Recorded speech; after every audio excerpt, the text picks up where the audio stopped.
ময়দানে ৭২ জন সদস্য নিয়ে রাতের গভীর রজনীতে পরামর্শ করতেছেন, সালা পরামর্শ করতেছেন, বলতেছেন ওগো আমার সাথীরা, ৭২ জন সদস্য তোমাদের সাথে এজিদের কোনো শত্রুতা নাই, এজিদ বাহিনীর সাথে তোমাদের কোনো দুশমনি নাই, আমার সাথে দুশমনি আছে।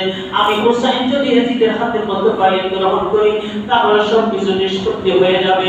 আমাকে তারা শহীদ করতে চায়, আমাকে হচ্ছে মর্ডার কেন। ওগো ৭২ জন সদস্য, আমি হুসাইন মন থেকে তোমাদেরকে বলতেছি, আমি লাইটগুলো অফ করে দিলাম, আমার তারপর লাইটগুলো অফ করে দিলাম, আমাকে তোমরা দেখতেছো না।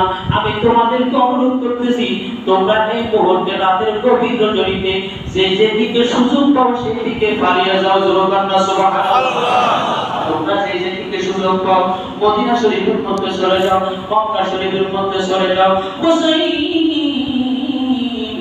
যখন এইভাবে যখন নিজের আওলাদকে অনুরোধ করতেছিলেন, রাতের গভীর রজনীতে গুনগুন গুনগুন গুনগুন করে কান্নার আওয়াজ বের হয়ে সবাই কান্না করতেছেন। একটা ঠান্ডার মিছিল হয়ে গেছে কাবুর ভিতরে।